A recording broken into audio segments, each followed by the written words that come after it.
જિલ્લા શિક્ષણ કચેરીના સહયોગથી એક અનોખા કાર્યક્રમનું આયોજન સ્વામિનારાયણ ગુરુકુલ વિદ્યાલય ખાતે કરવામાં આવ્યું હતું। વેડરોડ ખાતે આવેલા સ્વામિનારાયણ ગુરુકુલ વિદ્યાલય ખાતે એક વિશેષ કાર્યક્રમનું આયોજન કરવામાં આવ્યું હતું। સ્કૂલના 750 વિદ્યાર્થીઓ દ્વારા આઈ ફોલો ટ્રાફિક રૂલ્સ શીર્ષક હેઠળ ટ્રાફિક નિયમો પ્રત્યે જાગૃતિ લાવવા માનવ આકૃતિઓ નિર્માણ કરવામાં આવ્યું હતું। આ અનોખી પ્રવૃત્તિ રાષ્ટ્રીય માર્ગ સલામતી મહિના 2025ના ભાગરૂપે યોજાઈ હતી, જે ટ્રાફિક સલામતીના પ્રાથમિક સિદ્ધાંતો અને જાગૃત નાગરિક બનવા માટેનો મજબૂત સંદેશ આપ્યો હતો। આ કાર્યક્રમ દ્વારા વિદ્યાર્થીઓમાં ટ્રાફિક જાગૃતિ અને સલામતી માટે પ્રેરણા જગાડવામાં આવી। આઈ ફોલો અને માનવ ટ્રાફિક સિગ્નલના આકૃતિઓએ સલામતીના મૂળભૂત સિદ્ધાંતોને મજબૂત બનાવવાની દિશામાં એક ઉદાહરણરૂપ કામગીરી કરી હતી। આ કાર્યક્રમમાં નાયબ પોલીસ કમિશનર અમિતા વાનાણી અને જિલ્લા શિક્ષણ અધિકારી ડોક્ટર BS પરમાર હાજરી આપી હતી। ટ્રાફિક જાગૃતિ લાવવા માટે વિદ્યાર્થીઓ દ્વારા રજૂ કરાયેલા આઈ ફોલો શીર્ષક હેઠળના માનવ આકારો અને ટ્રાફિક સિગ્નલના માનવ આકૃતિઓએ સૌનું ધ્યાન આકર્ષ્યું હતું। વિદ્યાર્થીઓએ મિશ્ર શૈક્ષણિક અને દ્રશ્ય પ્રતિમાઓ દ્વારા જનજાગૃતિ લાવવાનો પ્રયાસ કર્યો હતો, જ્યાં તેઓ ટ્રાફિક નિયમોનું પાલન કરવા માટે હકારાત્મક સંદેશો આપતા દેખાયા હતા। આઈ ફોલો સંદેશે વ્યક્તિગત જવાબદારી અને જાગૃતિના મજબૂત આદર્શોને પ્રકાશિત કર્યા હતા। અમિતા વાનાણી અને ડોક્ટર BS પરમારે આ અનોખી પ્રસ્તુતિના વખાણ કર્યા અને વિદ્યાર્થી જગતમાં આ પ્રકારની નવીનતાને પ્રોત્સાહન આપ્યું હતું। સાથે સાથે નાયબ પોલીસ કમિશનરે સાયકલ દ્વારા સ્કૂલે આવતા વિદ્યાર્થીઓ સાથે હેલ્મેટ પહેરવાના ફાયદા અંગે ચર્ચા કરી અને તેમના વાલીઓને હંમેશા ટ્રાફિક નિયમોનું પાલન કરવા પ્રેરિત કર્યા હતા। સરકારે દિવ્યાંગોને મદદરૂપ થવા અનેક યોજનાઓ બહાર પાડી છે। સરકારી અધિકારીઓ દિવ્યાંગોને યોજનાનો લાભ આપવા માંગતા નથી। અંત્યોદય યોજના અંતર્ગત અધિકારીઓ લાભ ન આપતા હોવાની દિવ્યાંગો દ્વારા રજૂઆત કરવામાં આવી હતી। ધ્રુજતા પગ, હાથમાં લાકડી અને એકબીજાના સહારે કલેક્ટર કચેરીમાં આવી દિવ્યાંગોએ જિલ્લા કલેક્ટરને રજૂઆત કરી હતી। સુરત શહેરમાં સરકાર દ્વારા દિવ્યાંગો માટે અનેક સહાય યોજનાઓ બહાર પાડવામાં આવી છે, પરંતુ સ્થાનિક અધિકારીઓ દ્વારા આ યોજનાનો લાભ આપવામાં નિષ્ફળતા જોવા મળી રહી છે। આ અંગે દિવ્યાંગોએ કલેક્ટર કચેરી ખાતે પહોંચીને પોતાની વ્યથા રજૂ કરી હતી। ધ્રુજતા પગ, લાકડીનો સહારો અને એકબીજાની મદદથી કલેક્ટર કચેરીએ પહોંચેલા દિવ્યાંગોએ જણાવ્યું કે સરકાર દ્વારા યોજનાઓ બહાર પાડવામાં આવી છે, પરંતુ અધિકારીઓ તેનો લાભ આપતા નથી। અંત્યોદય યોજના અંતર્ગત લાભ ન મળતા તેઓએ જિલ્લા કલેક્ટર ડોક્ટર સૌરભ પારધીને રજૂઆત કરી। દિવ્યાંગ હસમુખભાઈ ચોપડાએ જણાવ્યું કે અમે સરકારની યોજનાઓનો લાભ મેળવવા માટે અનેક વખત પ્રયાસ કર્યા, પરંતુ અધિકારીઓ અમારી અરજી સ્વીકારતા નથી। અમે કલેક્ટર કચેરીએ આવીને અમારી સમસ્યાઓ રજૂ કરી છે અને ન્યાયની અપેક્ષા રાખીએ છીએ। દિવ્યાંગોએ આક્ષેપ કર્યો કે સ્થાનિક અધિકારીઓ તેમની સમસ્યાઓને અવગણીને યોજનાઓનો લાભ આપવામાં નિષ્ફળ રહ્યા છે, જેનાથી તેઓને આર્થિક અને સામાજિક મુશ્કેલીઓનો સામનો કરવો પડી રહ્યો છે। દિવ્યાંગોની રજૂઆત બાદ કલેક્ટર કચેરીએ તેમને આશ્વાસન આપ્યું કે તેમની સમસ્યાઓનું નિરાકરણ લાવવા તાત્કાલિક પગલાં લેવામાં આવશે અને યોજનાનો લાભ સુનિશ્ચિત કરવામાં આવશે। અમે કલેક્ટર કચેરી આવ્યા છીએ। દિવ્યાંગોને જે અંત્યોદય અને BPL કાર્ડ યોજનાનો લાભ મળવો જોઈએ નથી મળતો। રજૂઆત કરવા છતાં 5-5, 6-6 મહિના થઈ ગયા અને એ ઓન પેપર જ છે। એનો અમલ કરાવવા માટે અમે અહીંયા આવ્યા છીએ। અહીંયા હવે રજૂઆત કરી છે, આગળ પણ કરી હતી, પણ જવાબ નથી મળ્યો। તો હવે ફરીને રજૂઆત એક વખત કરી જોઈએ કે શું છે, જવાબ આપો। અમારે અહીંયા આવવું પડે એક શરમજનક ઘટના કહેવાય કે અમારે જે કન્ડિશન નથી ચાલી શકતા એ બધાને અહીંયા લાભ માંગવા માટે આવવું પડે। જે યોજના છે આ સામેથી આપો ને। અમારે ચાલવામાં જો બધાને જાણે જ છે કે દિવ્યાંગોને કેટલી અગવડતા પડે। એ આખા સુરતમાંથી બધેથી દરેક ઝોનમાંથી અહીંયા આવ્યા છે, તો એને કેટલી પડે એ તમે મીડિયા લોકો જાણી શકો છો કે કોઈના સહારા વગર ના ચાલી શકે એને અહીંયા આવવું પડે। એક ખરાબ ઘટના કહેવાય। દિવ્યાંગોએ સરકારની યોજનાઓનો લાભ મેળવવા માટે કલેક્ટર કચેરીએ પહોંચીને પોતાની સમસ્યાઓ રજૂ કરી છે। હવે જોવાનું રહ્યું કે અધિકારીઓ દ્વારા તેમની સમસ્યાઓનું નિરાકરણ કેવી રીતે કરવામાં આવે છે। વેડરોડ વિસ્તારમાં 3 દિવસ અગાઉ ઈંડાની લારી ચલાવતા શાળા બનેવી પર પાલિકાની કચરા ગાડીના કોન્ટ્રાક્ટ હેઠળના કર્મચારીઓએ ઝઘડો કરી લાકડાના ફટકા વડે માર માર્યો હતો। લાકડાના ફટકાથી હુમલા કરી શાળા બનેવીને ઈજાઓ પહોંચાડી આરોપીઓ સ્થળ પરથી નાસી છૂટ્યા હતા। બીજી બાજુ ગંભીર રીતે ઈજાગ્રસ્ત શાળા બનેવી પૈકી શાળાને ગંભીર રીતે ઈજાગ્રસ્ત હાલતમાં સ્મીમેર હોસ્પિટલમાં દાખલ કરવામાં આવ્યું હતું, જ્યાં તેનું સારવાર દરમિયાન મોત નીપજ્યું હતું. વેડરોડ ખાતે આવેલા રહેમતનગરમાં રહેતા 40 વર્ષીય ધર્મેન્દ્ર અને તેનો બનેવી રામ ઉદય સાથે મળી રહેમતનગરમાં ઈંડાની લારી ચલાવતા હતા. 7મીએ રાત્રે તેઓ ઈંડાની લારી ઉપર હાજર હતા ત્યારે 4 જેટલા ઈસમોએ લાકડાના ફટકા વડે બંને ઉપર હુમલો કર્યો હતો અને માર માર્યો હતો.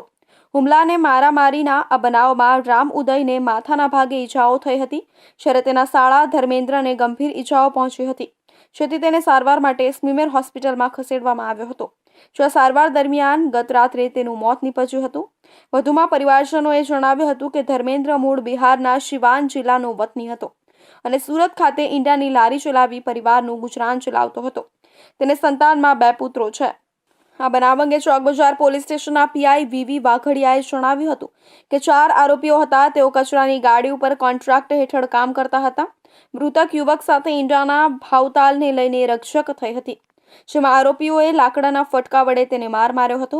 આરોપીઓ વિરુદ્ધ હત્યાનો ગુનો નોંધી લેવામાં આવ્યો છે તેમજ ધરપકડ કરી લાજપોર જેલમાં મોકલી દેવામાં આવ્યો છે. હવે હત્યાની કલમ ઉમેરવામાં આવશે. 10 बजे का घटना है तो वहाँ खाने के लिए आया, अंडा खाकर पैसा नहीं दे रहा था और मांगने पर वो गाली देने लगा और मारना चालू कर दिया. और 4 आदमी थे तो कचरे का वो कचरे उठाने वाला वो गाड़ी चलाता.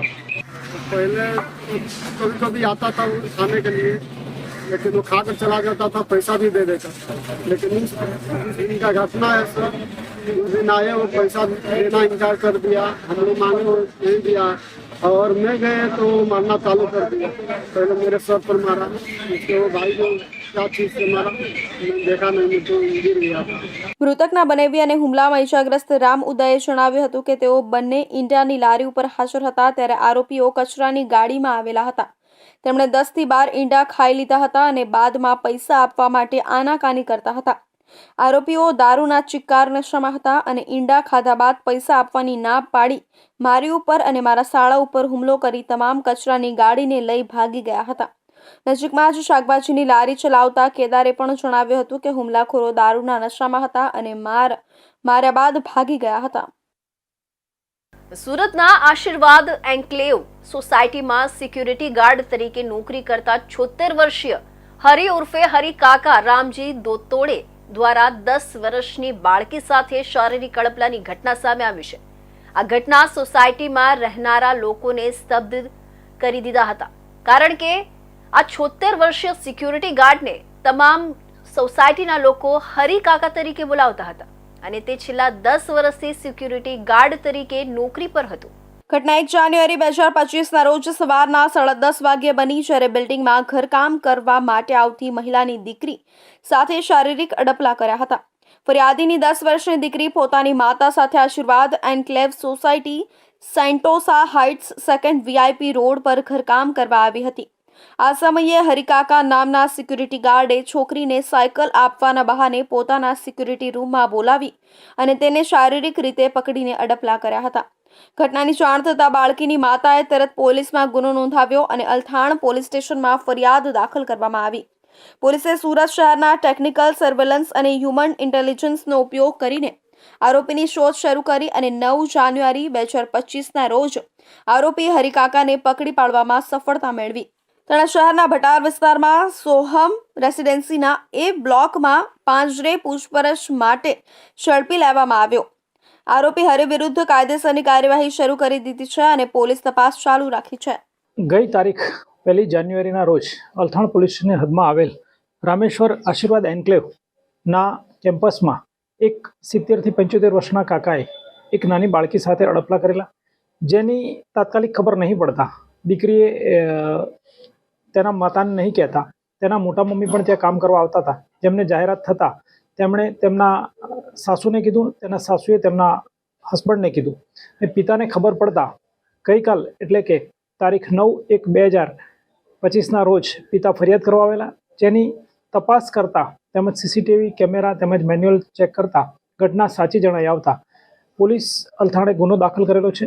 સદર ગુનાની તપાસ PI શ્રી DD ચૌહાણ ચલાવી રહેલ છે અને આરોપી હરિ ઉર્ફે હરિ કાકા રામજી દત્રોડે ઉંમર વર્ષ 76 ધોરણસર અટક કરેલ છે અને આગળની કાર્યવાહી ચાલુ છે. આરોપી ત્યાં સિક્યુરિટી તરીકે કામ કરતા હતા અને ઘણીવાર નાના મોટા કામ પણ સોસાયટીના કરતા હતા. અલથાણ પોલીસ સ્ટેશનના ઇન્સ્પેક્ટર ડીડી ચૌહાણે જણાવ્યું હતું કે આરોપી ગુના બાદ પોતાનો મોબાઈલ બંધ કરીને નાસી ગયો હતો, પરંતુ પોલીસ દ્વારા ટેકનિકલ સર્વેલન્સ અને હ્યુમન રિસોર્સનો ઉપયોગ કરી તેને શોધી કાઢવા પ્રયત્નો કરવામાં આવ્યા.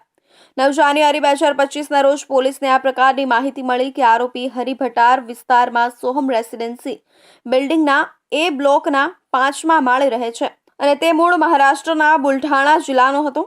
પોલીસે આરોપીની ધરપકડ કરી અને તેની વિરુદ્ધ કાયદેસરની કાર્યવાહી શરૂ કરી. સુરતમાં આગના 2 બનાવ સામે આવ્યા છે. ઉધના વિસ્તારમાં આવેલી એક સોસાયટીમાં ઘરની બહાર પાર્ક કરેલા બુલેટ બાઇકમાં આગ લાગતા સોસાયટીમાં ભાગદોડ મચી ગઈ હતી. સુરતના ડુમસ વાય જંકશન પર ચાલુ કારમાં આગ લાગતા અફરાતફરી મચી જવા પામી હતી. કારમાં આગ લાગતા જ કારમાં સવાર 4 લોકો બહાર નીકળી જતા ચારેયનો આબાદ બચાવ થયો હતો. ફાયરના જવાનોએ આગ પર પાણીનો મારો ચલાવી આગ પર કાબુ મેળવ્યો હતો. ઉધના વિસ્તારમાં આવેલી કલ્યાણ કુટી સોસાયટીમાં ઘરની બહાર બુલેટ બાઇક પાર્ક કરેલી હતી. રાત્રે 10 વાગ્યા આસપાસ બુલેટ બાઇકમાં અચાનક આગ ફાટી નીકળી હતી. જોતજોતામાં જ આગે વિકરાળ રૂપ ધારણ કરી લીધું હતું, જેના પગલે આગની જ્વાળાઓ સોસાયટીમાં રહેલા ઇલેક્ટ્રિક વાયર સુધી પહોંચી ગઈ હતી. આગના પગલે સોસાયટીમાં ભાગદોડ મચી ગઈ હતી. બુલેટ બાઇકમાં આગને પગલે રહીશો દ્વારા આગ પર કાબુ મેળવવાનો પ્રયાસ કરવામાં આવ્યો હતો.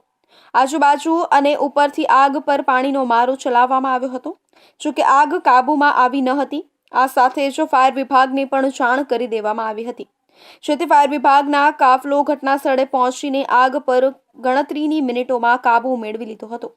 હાલ તો આ આગ લાગવાનું કારણ સામે આવ્યું નથી, જોકે બુલેટ બાઇક બળીને ખાખ થઈ ગયું હતું. અને બનાવમાં સુરતના વેસુ વિસ્તારમાં આવેલા વેસુ વાસ્તુ લક્ઝુરિયા પાસે રાતે કારમાં આગ લાગતા અફરાતફરી મચી ગઈ હતી.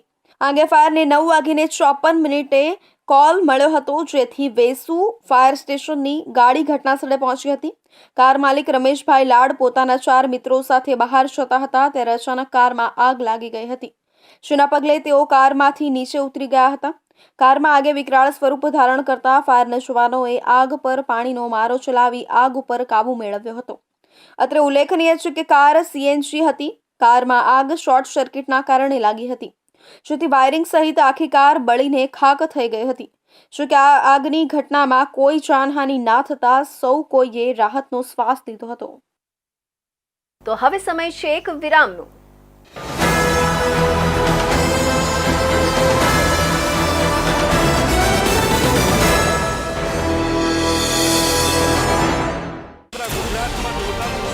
ગુજરાતની જનતાનો અવાજ. તમારી સમસ્યા માટે અમે ઉઠાવીશું અવાજ. સરકારના દરેક નિર્ણયના સમાચાર પહોંચશે જન જન સુધી. સરકાર અને જનતા વચ્ચે બનશે જોડવાની કડી ઇન્ડિયા ન્યૂઝ ગુજરાત. સમસ્યા તમારી, લડત અમારી. ગુજરાતનો અવાજ, દેશની ધડકન. જનતાની સાથે, સમયની સાથે. હંમેશા અગ્રેસર ઇન્ડિયા ન્યૂઝ ગુજરાત.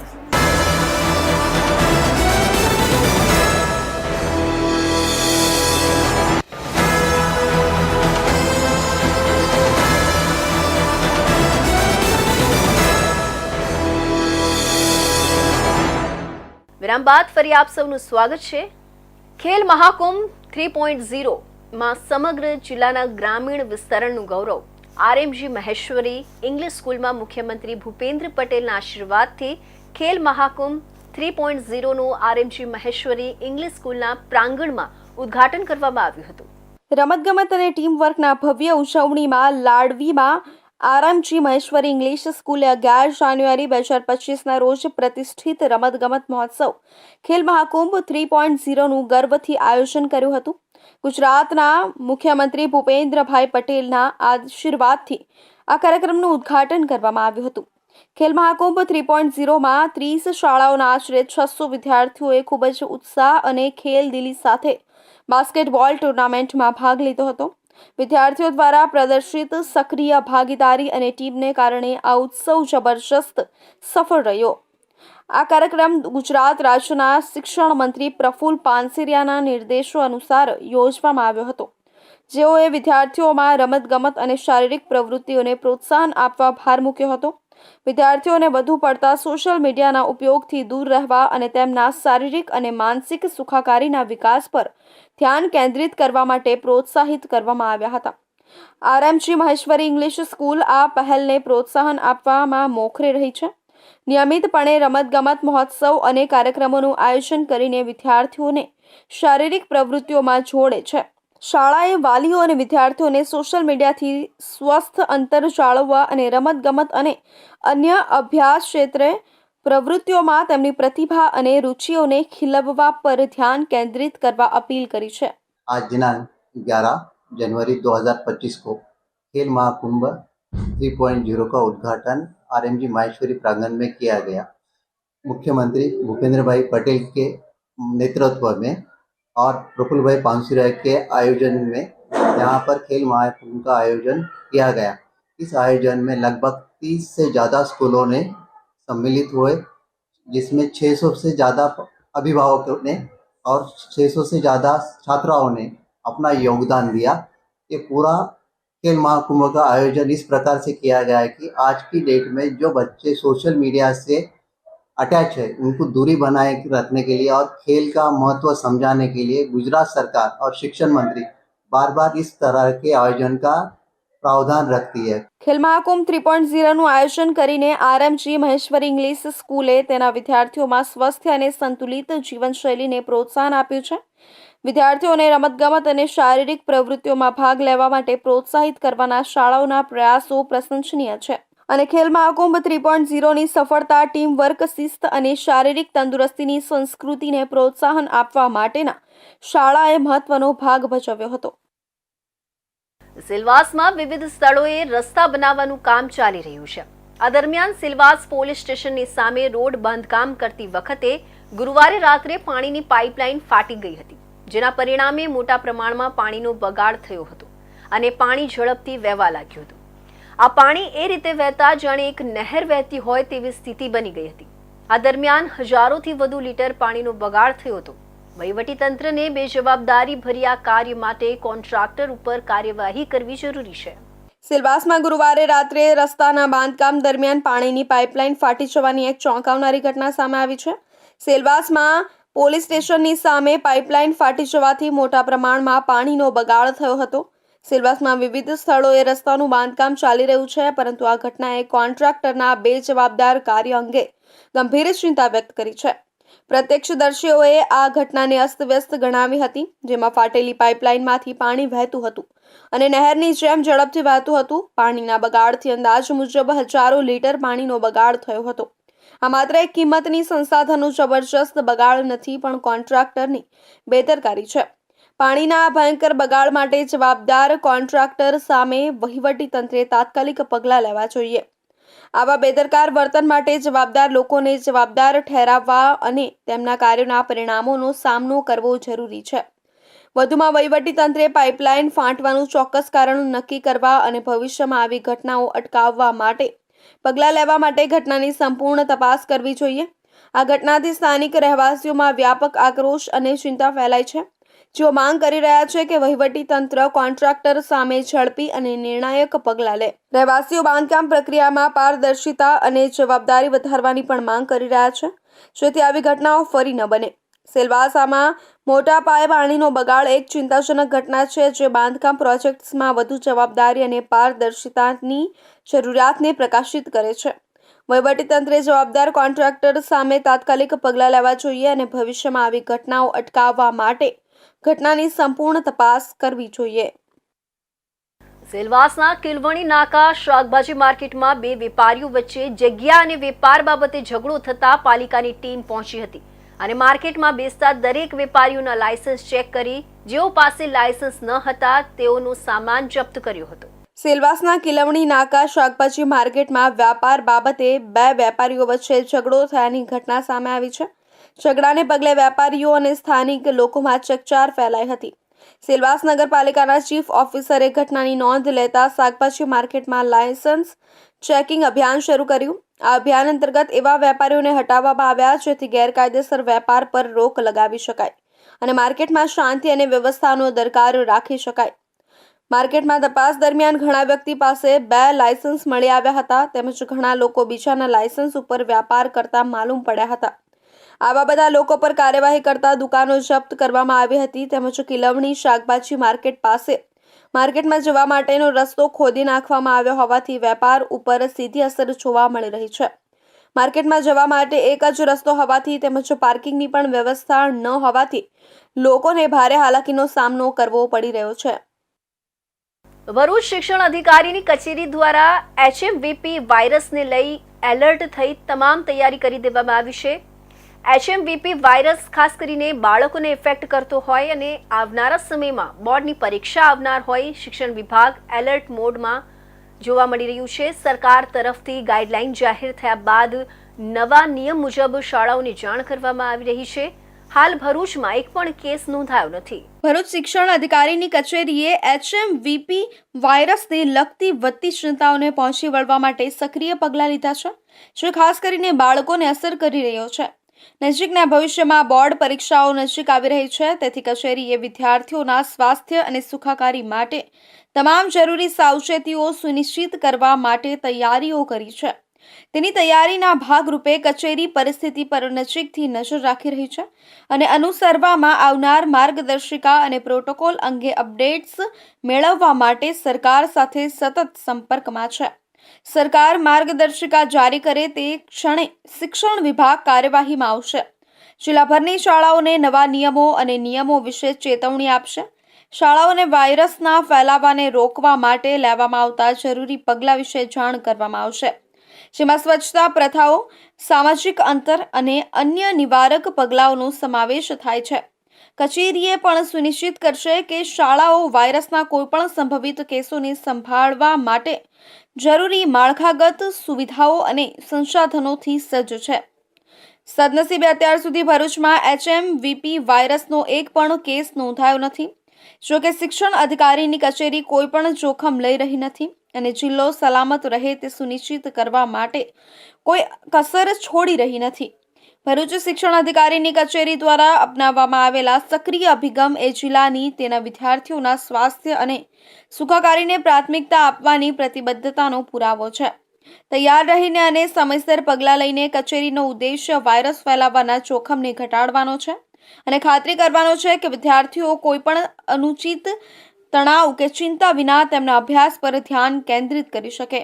આગામી સમયમાં HMPV વાયરસ ની ઘાતકતા અને એના ફેલાવાના પ્રમાણને ધ્યાનમાં રાખી અને અમે શિક્ષણ વિભાગ ભરૂચ દ્વારા પૂરી તૈયારી રાખી છે.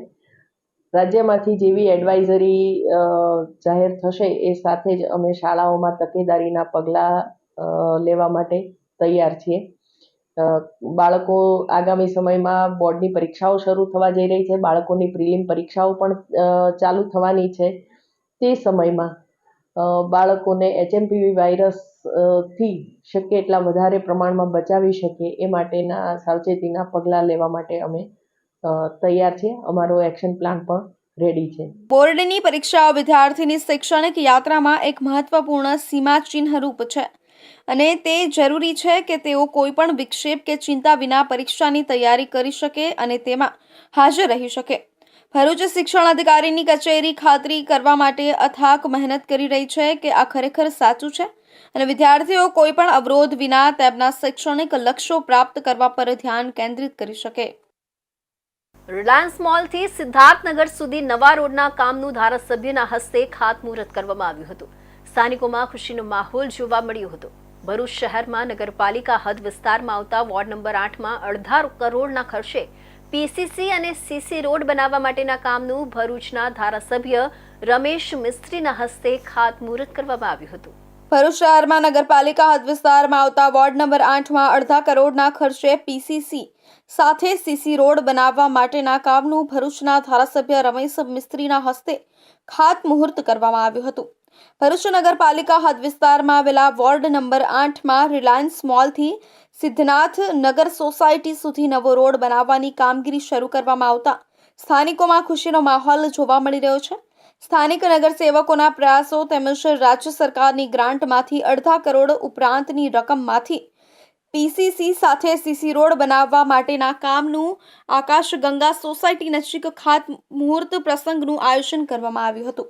આ પ્રસંગે ધારાસભ્ય રમેશ મિસ્ત્રીએ લોકોને જણાવ્યું હતું કે રોડની સાથે સાથે ગટર લાઇન તેમજ પાણીની લાઇનની કામગીરી પણ કરવામાં આવશે, જેથી આ રોડને નુકસાન નહીં થાય અને વર્ષો સુધી આ રોડ લોક ઉપયોગી બની રહેશે. આજે ભરૂચના વોર્ડ નંબર 8માં રિલાયન્સ મોલની સામેથી આકાશગંગા સોસાયટી થઈને સિદ્ધનાથ નગરના નાળા સુધીના રસ્તાનું ખાતમુહૂર્ત કરવામાં આવ્યું છે. 49 લાખ અને 66,000 રૂપિયાની અંદાજિત રકમ સાથેનું આ કામ છે. આજથી જ આ કામનો પ્રારંભ થશે. પહેલાં પીસીસી થશે અને એના ઉપર સીસી રોડ બનાવવામાં આવશે, જેના કારણે એની મજબૂતાઈ લાંબો સમય સુધી રહેશે. ઘણા લાંબા સમયથી આ વિસ્તારના લોકોને ખૂબ મોટી તકલીફ હતી. અમારી જીવીડીસીની લાઇન સહિત વરસાદી પાણીના નિકાલની પણ વ્યવસ્થા આ કામની સાથે જ જોડવામાં આવે એ પ્રકારનું પણ આયોજન થયેલું છે. આ વિસ્તારના નાગરિક ભાઈઓ બહેનો બહુ મોટી સંખ્યામાં આજે અહીંયા ઉપસ્થિત થયા છે. આ વિસ્તારમાં ભરૂચનો જે અંડરગ્રાઉન્ડ લાઇનનો પ્રોજેક્ટ છે એ પણ મેઇન લાઇન નખાઈ ગઈ છે. આ કામમાં રોડ બની એ પહેલાં આજુબાજુના બધા જ વિસ્તારના સોસાયટીના મોહલ્લાના લોકોને પણ ડોર ટુ ડોર જે કનેક્શન આપવાનું છે એ કામ પણ પૂર્ણ થશે. આ બધા જ કામો પૂર્ણ થતાં ત્યારબાદ આખરે સીસી રોડ ભરવાનું કામ શરૂ થશે, જેનો લાભ લાંબા સમય સુધી આ વિસ્તારના લોકોને મળશે એ અમને ખાતરી છે. આ પ્રસંગે ભરૂચ નગરપાલિકાના પ્રમુખ વિભૂતિ યાદવ, ઉપપ્રમુખ અક્ષય પટેલ, કારોબારી ચેરમેન હેમેન્દ્ર પ્રજાપતિ, સ્થાનિક નગરસેવક ધનજી ગોહિલ, પ્રવીણ પટેલ સહિત મોટી સંખ્યામાં સ્થાનિકો ઉપસ્થિત રહ્યા હતા. તારપા ઢોલની સાથે એક પ્રાથમિક વાદ્ય છે કે જે વારલી, મેળાવડા અને ઉત્સવોમાં વગાડવામાં આવે છે. વારલી જીવન અને સંસ્કૃતિના અન્ય સંલગ્ન પાસાઓ સમુદાય માટે મહત્વની ભૂમિકા ભજવતી તારપા પર ધ્યાન આપે છે. વાદ્યના સંગીત સાથે કરવામાં આવતા નૃત્ય સ્વરૂપને તારપા નૃત્ય તરીકે પણ ઓળખવામાં આવે છે. સેલવાસમાં fit India inter school Tarpa નૃત્ય હરીફાઈનું આયોજન કરાયું હતું. ભારતના વડાપ્રધાન નરેન્દ્રભાઈ મોદીના ફિટ ઇન્ડિયા સ્વપ્નને સાકાર કરવા માટે ભારત સરકારના યુવા કાર્યક્રમ અને ખેલ મંત્રાલયે ફિટ ઇન્ડિયા બનવાનો સંકલ્પ લીધો છે. જે સંદર્ભે આદિવાસી સમાજના પારંપરિક નૃત્યને ધ્યાનમાં રાખતા દાદરા નગર હવેલી અને દમણ દીવના યુવા મામલા અને ખેલ વિભાગ દ્વારા સેલવાસમાં ઇન્ટર સ્કૂલ તારપા નૃત્ય હરીફાઈનું આયોજન કરવામાં આવ્યું હતું. આ હરીફાઈ 3 જિલ્લાના શાળાઓને તારપા નૃત્યના રોમાંચક ઉત્સવ માટે એક સાથે લાવવામાં આવ્યા હતા. આ હરીફાઈમાં પારંપરિક નૃત્ય સાથે કાર્ડિયો એક્ટિવિટીના સ્વાસ્થ્ય લાભોનું પણ ધ્યાન આપવામાં આવ્યું હતું. દાનહ દમણ દીવના પ્રશાસકના માર્ગદર્શનમાં અને ખેલ અને યુવા મામલાના અને શિક્ષણ સચિવ અરુણ ટીના નિર્દેશ અનુસાર અને ખેલકૂદ નિર્દેશક અરુણ ગુપ્તાના સહયોગથી સેલવાસમાં doctor APJ Abdul Kalam college ઓડિટોરિયમમાં ફિટ ઇન્ડિયા સ્કૂલ તારપા નૃત્ય હરીફાઈનું આયોજન કરવામાં આવ્યું હતું. આ fit India inter school Tarpa નૃત્ય હરીફાઈમાં ભાગ લઈ એક સ્વસ્થ અને ફિટ ઇન્ડિયાના નિર્માણમાં યોગદાન આપ્યું હતું. આ હરીફાઈમાં વિજેતા ટીમોને ખેલ વિભાગ દ્વારા પુરસ્કાર આપી સન્માનિત કરવામાં આવ્યા હતા. તો આ હતા સુરત બુલેટિનના મહત્વના સમાચાર. નવા સમાચાર